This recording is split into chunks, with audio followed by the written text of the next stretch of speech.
the Dev Morning Show at Night. My name is Cassidy Williams, and I am joined by my wonderful, as always, co-host, Zach Plata. Hey, Zach. Hey, Cass. I just realized that I think this weekend is the Super Bowl. Are you doing anything for that? Is it this weekend? I don't actually know. I feel like every year it's like, oh, it's happening this weekend, and it just creeps up. I thought it was the Grammys this weekend. Okay, I might be wrong. I don't know. Hey, maybe our guest will know. On the show this week, we have Eve Porcello. Oh my gosh, I said it wrong. Gosh, I'm the worst. Maybe our guest will know. We are joined today by Eve Porcello. I got your name wrong the first time. I'm the worst. Eve is a software developer, instructor, and co-founder at Moon Highway. Hello, Eve.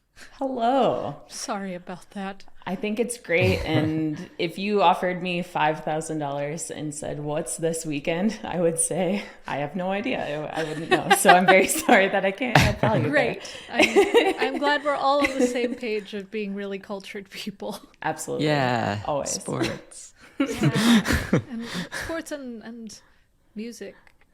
Yes. Stuff. Culture. That being said, tech is really cool. Sure. Eve, what are you working on right now? Well, I'm working on a new course on GraphQL. There's all sorts of kind of advanced things that people ask me about that I want to talk about like caching and client stuff and all sorts of fun things like that. So I'm trying to work on that. I'm also working on this app that I've been building for a long time. I'm the only user of it, but it's for teachers to organize their notes the best kind. Exponential growth always. So it's just like a note app for teachers so you stay on topic if your brain is filled with too many things. So that sounds very, very necessary. Back when I was teaching full-time, I had to keep my notes on the side and look back at it regularly because it was, like you said, sometimes someone asks a question and then you just go off so far into a very different tangent. Totally. I think like time management is such a tricky thing, so it's helpful with that stuff too. So it's not like 4:00 and everyone is like, we didn't talk about anything you said we would talk about. So we're in lesson 1 still. So is this okay? Well, speaking of GraphQL and caching, it's time to talk with the people who give us the cache, Launch Darkly. The Dev Morning Show at Night is a sponsored podcast. I mean, someone has to pay the bills around here. We're sponsored by Launch Darkly, and Launch Darkly is the first scalable feature management platform. That means dev teams can innovate and get better software to customers faster. How? By gradually releasing new software features and shipping code whenever they want, fast-tracking their journeys to the cloud, and building stronger relationships with business teams. Thanks for the money, Launch Darkly. Thanks for the money, Launch Darkly. Anyway, back to Eve. Because you teach and do so many different software development-y things, what does your day-to-day look like? I imagine it varies. It does vary a lot. It could be teaching a workshop one day or coding all day, or sometimes I'm a little troll lady who's editing all day. So it really varies. I try to kind of focus on one thing per day if I can, because I'm not the most talented of multitaskers, even though I would like to be. But if I can get away with it, it's usually one of those things. Do you have a preference or least preference of any of those? Really good question. I think I really like teaching a lot. I'm starting to get asked to come teach in person a little bit, which is always kind of an interesting thing because I haven't done a whole lot of that. I don't know if you've been watching the news, but there's something going around, right? Yeah, definitely. So yeah, it's kind of funny. And then you go to the office and it's kind of empty and strange. So we'll see how that shakes out over time. But I do like teaching a lot. So that's probably my favorite if I had to pick. Eve's also a really good teacher. You should see her workshops. They're great. That's very nice. I definitely need to. I'm speaking not because I'm a total shill for our guest, but it's the actual truth. The payment that I made to you has clearly made just it like- to your inbox. So Yeah, your thanks. inbox, what are you talking about? No one knows. I definitely could mailbox. use a refresher. Oh yeah. I definitely could use a refresher on GraphQL for sure. But speaking of, what kind of tools do you use on a daily basis?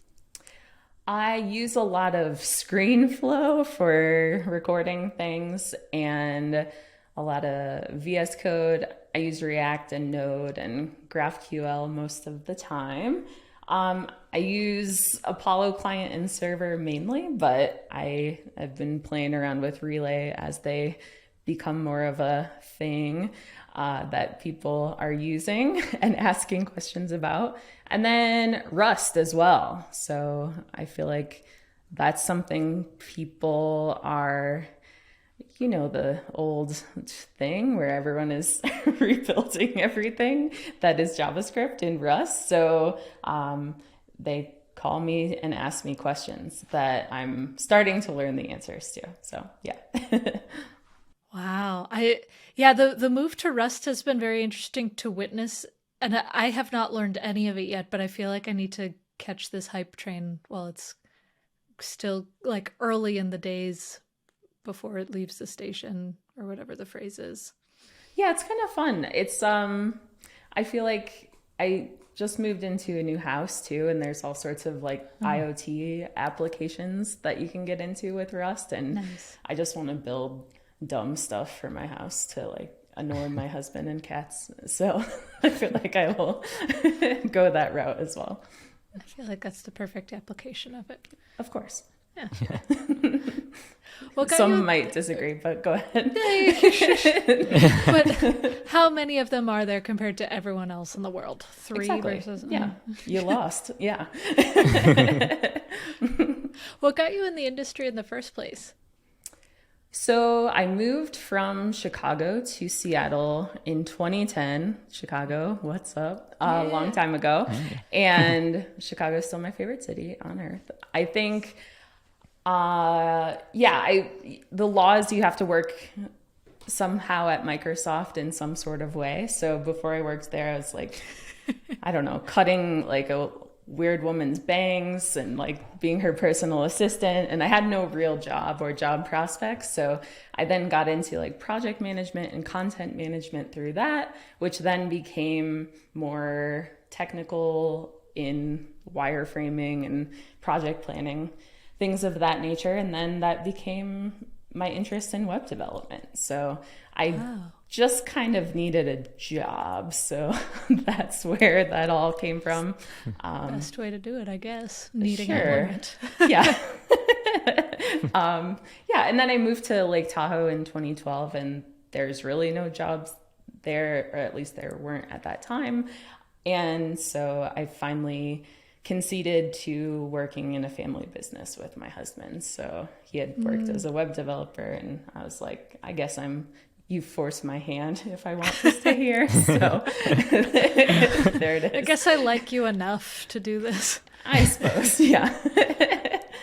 Then I build things for the house with IoT to bother him. So it all comes full circle. Perfect.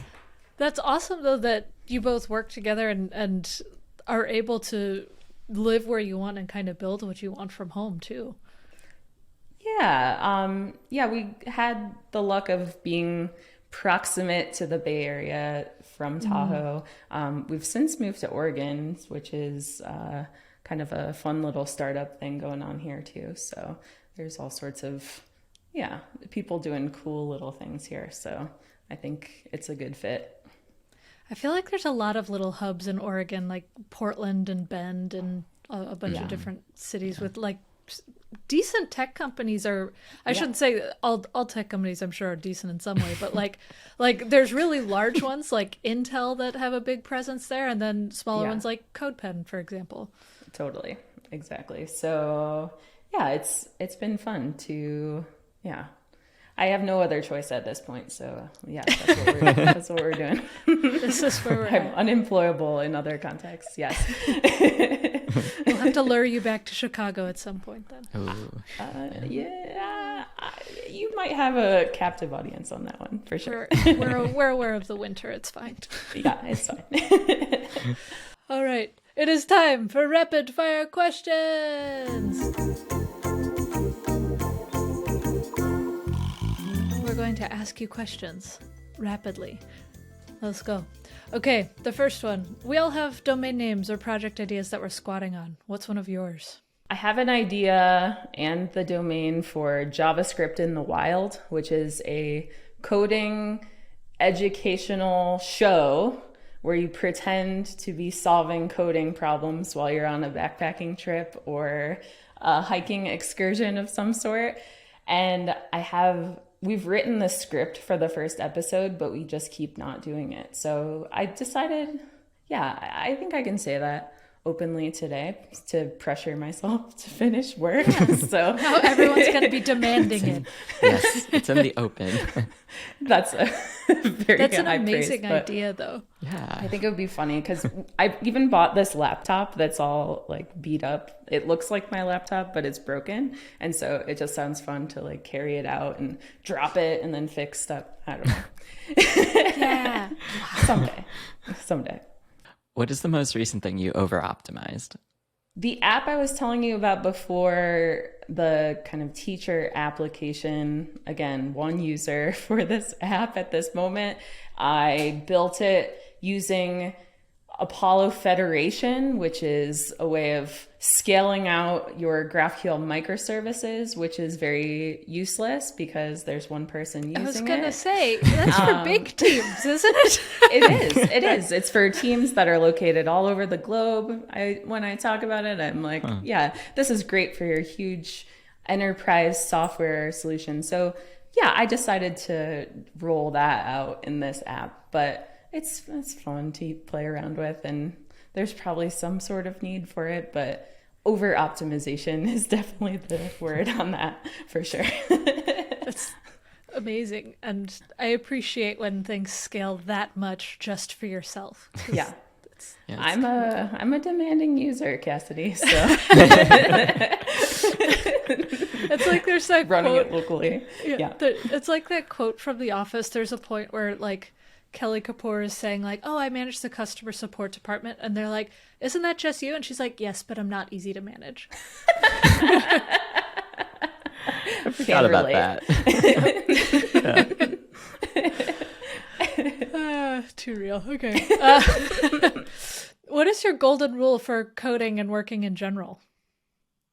I think because a lot of what I do is learning related, sometimes I can get down a road of just trying to learn too much or taking too many tutorials or not really getting into the weeds with something. So I think building something that is somewhat practical or maybe even just for a single user app like you're talking about is nice because you'll run into problems that you don't in a nice little clean edged tutorial. So building something is super important, I feel like, and I try to not break that rule, but we'll see. It happens, but it's good to do. It's a good golden rule.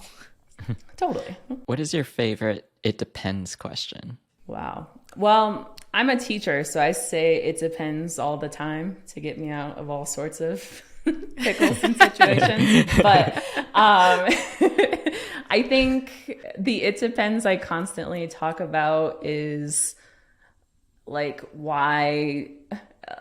what tool would you use for this job? A lot of times people will want to know the definitive answer or the definitive best practice, which always changes every 5 minutes. And I think it depends really is useful in those cases because it does depend. Like, what does your team look like? What is the skill level with certain technologies? And I think all of that really affects the outcome quite a bit. So even though I hate to say it, I say it all the time, and I will say it in the future because it does depend. It really does. It's the ship we all float on that it depends. Yeah, totally. What is the oldest piece of tech you still own? This is a tricky one for me because I'm the opposite of a hoarder. I will throw things away before. You're a purger. I'm a purger. So yeah, I posted a lot of things on Facebook Marketplace that my family actively uses, and like I just want it out of the house. So my oldest technology, I'll show it to you here, is pen and paper, because I write stuff down all the time and I never throw away notebooks that have too much writing in them. And that's like the only thing I'll hang on to. So I wish I could say something cool like an old Game Boy or whatever, but that stuff's on Marketplace and that's out. That's with the new owner now. Honestly, I respect it. Because I think about like my pile of cables in my closet where like you never know if you might need a cable, but I have to go buy the cable again that I get. It's a really bad thing, actually. It's not great. That's why I'm like, so I should keep hoarding, because what if I need this cable? But also, I'm a decently paid software engineer. I could probably afford to buy a cable on occasion. On occasion, but you have it when you need it, and the time is valuable. So yeah. It's in the cord jungle somewhere. Yeah. That's actually a great name for a product, cord jungle. Like I was just gonna say that could work really well. Tool. That could work really well with JavaScript in the wild as well. Ooh, the cord jungle. Okay. There you go. Let me get out ideas. My pen and paper. Cord jungle. Perfect. Yes. Okay, I got it. Okay, we're good. All right. Great. Perfect. All right. Have you written a piece of cringy code? And if so, can you recall what it was? Of course I have. I feel like a lot of the worst code that I write is just kind of forcing everything into the same exact file and never abstracting anything into a function elsewhere. So I'll rewrite the same code over and over again where a function elsewhere would be more helpful. So I don't know that I have a very specific example, but sometimes people talk about the problem of like breaking things down too much, modularizing everything too much. And I'm like the opposite. I have like an 800 line file and I'm like, I'll scroll through that thing. I'll find what I need. So that's pretty gross overall, but I do that all the time. I saw an XKCD comic recently where it was talking about like how to ensure your code will last forever. And it's just like, you just put it in this way and it's a temporary fix. That means that it's going to last forever. Forever. Temporary fix. Yep. That's locked in. Yep. Or you just scare everyone and then put in a comment above that code and just like, do not delete this. It will break everything. Yeah. Have your name cemented there. Yeah. Forever. A treat for all. Yes. Yeah. Forever. That's leaving a legacy, right? Leaving a legacy code. Speaking of that, what's your favorite programming pun? My favorite programming pun. Pun is an interesting one. I don't know that I have them. I think something I do a lot is make up fake, like acronyms for things. There's so many acronyms. So, like A, B, C, and then always B, and then the C is really long, like completing your code at a level that I think is good. I don't know, but it's pretty good. I think that's not the best one, but yeah, those are fun to work with. GraphQL, you can fill in QL. Graph Queen Latifah, because she's the one who created it. I like spreading information and misinformation as much as possible. So I think that's a great pull quote for this episode. I love spreading information and misinformation as much as possible. Perfect. I'm doing my job here. All right. And lastly, what is your most used emoji? Probably the emoji where the face is melting into a puddle. That one is used a lot because it describes my emotional state accurately a lot. And Also, the cowboy emoji I like a lot. I'll just send that to people without a lot of context, and Yeah. they're like, The cowboy is like, "Gone." just like, hello? Like, are you all right? No.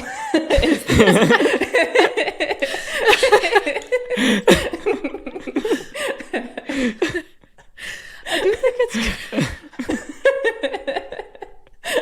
Oh god. Just try that with your friends. Like, just pop that in the chat. Someone you haven't talked about to for a couple just months. a cowboy. Yeah, Just that, and I kind of want to now. yeah, Just tweet that and Yeah. see what happens. I do think that the cowboy is an underappreciated emoji, though. I think so kind of too. I toss it at the end of sentences sometimes, and it's kind of just me thinking like "yeehaw," Yeah, and it's a good time. absolutely. There's a lot of action that you can spring into with that. Yeehaw, let's go. It's an active emoji for sure, and a confusing one. So Yeah, Yeah. and that's what it's all about. Oh, I'm dying. Okay. Anyway, it's time for the random segment generator.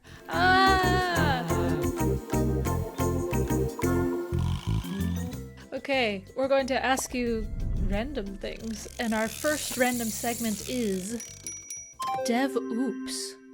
What's the story of something that you broke? Well, something I do a lot before I give a talk is break the app right before I present. So one of the talks that has been really a memorable one for me was at React Rally in 2018. I broke the app the night before, which was an app where everybody connected to it and like played music, and it was very involved, and I just was messing with it a little bit because I started to like panic and be nitpicking about things. So I broke that and cried in a hotel room in Salt Lake City for like 30 minutes. And I was like, this is going to be bad. I can't do this, and questioned my whole existence. But yeah, that could easily be solved by just locking that down maybe a couple days before and going for a walk or to dinner or something instead of ruining my night. That's such a very real thing where just it will always go wrong if you do it live, and then like you start to over prepare and just Yeah. it's happened too many times in my life. Yeah, it could be a little different or better. Or, no, you're done. Like, don't. What if I added don't this do little this. thing? An act of self-care is to not do that. Like 48 hours, just lock it down. True. It reminds me of like when I was a teenager. I remember thinking, okay, if I'm going to a place, I have to remember to not pop-a-zit right beforehand because it will be worse. And it was a lesson that I had to learn the hard way. And it's a very similar thing with your code where you just have to let it be how it is. Don't pop that zit because it will look worse. Don't fix that or add that feature or anything because you will make it worse right before. A beautiful metaphor. Absolutely. I agree. Thank you. I think that, that sums it up. Yeah, that's us. Perfect. All right, moving on to the next segment, we have merge conflict. So, what is a merge conflict, work or personal, that you've dealt with in the past and overcame? I think moving was something that there were a lot of merge conflicts with recently. I moved into a temporary home for 4 or 5 months and then into a more permanent situation, and we put a bunch of stuff in storage, and I forgot about everything that was in there. It was like the door slid shut and my brain was erased of everything that was in there. Sight out of mind. So we started pulling stuff out of there, and I had like bought new versions of it, or was like, I have nowhere to put this. Why did I even bring this? And it was just this like old life, new life coming together. And there were a lot of things that were wildly off about that experience. So If I were to do that again, perhaps creating some sort of a list or having a better concept. what an idea. A spreadsheet, a notepad, A technology. picture of a box, even. Literally, one picture would have saved so much time. But yeah, that was a fail. I hadn't moved really for 10 years, and that became a skill that I lost in that time. You also, even if you are a purger, you don't realize how much of a hoarder you are until you move. You just have That's so true. much Yeah. stuff. That's true. That's very fair. Maybe I'm less of a purger than I thought because I just pictured maybe I'm more of a liar than I thought because I just pictured all of the boxes filled with so much stuff. So yeah, we're past that now, but a conflict to be sure. Yeah. Yeah. Moving is the worst. Awful. Truly. A nightmare.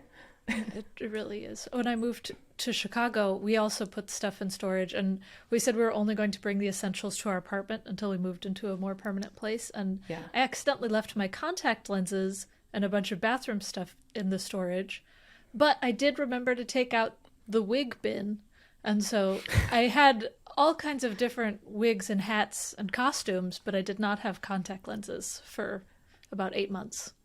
Honestly, that might be an okay trade-off, though. Like, think about, I'm sure you use those wigs and hats. did. And, yeah. I you did. those. I was just like, I Box guess if marked essentials. I was just like, if it's going to be essential, I gotta take advantage of this. So.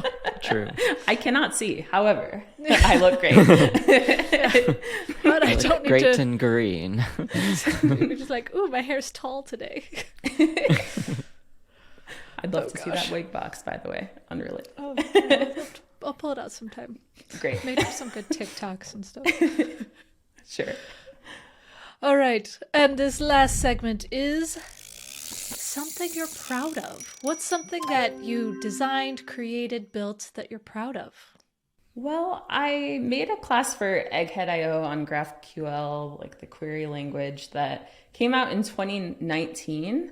And a lot of classes, as we know as developers, they change and morph and break. And that one has stayed really solid. And I can't take credit for them. That really, because GraphQL is just, the query language bit is very stable. But it is kind of a good representation of what I like to do, which is build something that's helpful, hopefully, but also very ridiculous and objectively nonsensical. We build a pet library in there and check in and check out pets like their books.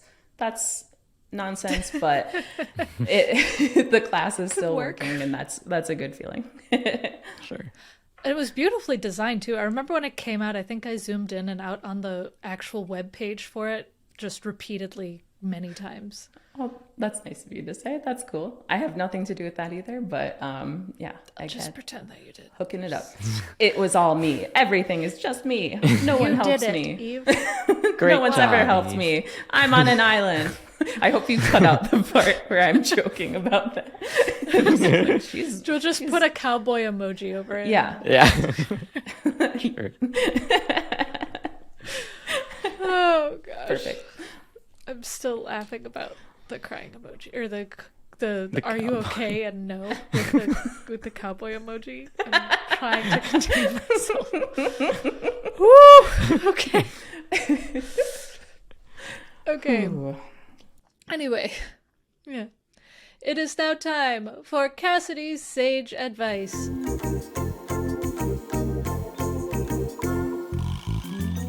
I'm Cassidy. Have some sage and advice. And my advice to you, similar to what Eve is building, though you don't need to build an enterprise level software for yourself, I do think that it's a good thing to build tools for yourself in general, because a lot of times you can solve your own problems and you are kind of the ideal user. And it might just be a little bit of a script, it might be just a simple thing, but when you build something for yourself, it's something where you can make design decisions and you can make it something that makes your life better in some way for you. And you don't have to follow the best practices in the world because you're your user and you won't follow those edge cases because it's just you. And it's kind of a fun way to build without having to worry about all of the extra fluff. All that being said, Zach, Eve, thank you so much for joining us today. Thank you. This has been so much fun. Eve, where can people find you on the internet? Is there anything you want to plug for us? You can find me at Eve Porcello most places. I have a GraphQL kind of newsletter course on graphqlworkshop.com, or you can check out moonhighway.com for all sorts of articles, and there's some free video classes there that just were launched too. Ooh. Amazing. And once again, because making podcasts is expensive, this show is brought to you by Launch Darkly. Launch Darkly toggles peaks of 20 trillion feature flags each day, and that number continues to grow, and you should use them. You can head over to launchdarkly.com and learn about how. Thank you for making this show possible, Launch Darkly. I've been Cassidy Williams. You can find me at Cassidoo, Cassidoo, on most things, and I'm CTO over at Contenda. And I'm Zach, and I'm a dev rel at Arrive, and you can find me on Twitter at Zach Plata. Thank you for tuning into the Dev Morning Show at night. Make sure you head over to our YouTube channel where you can like and subscribe. You can also listen to the audio version of this wherever you get your podcasts.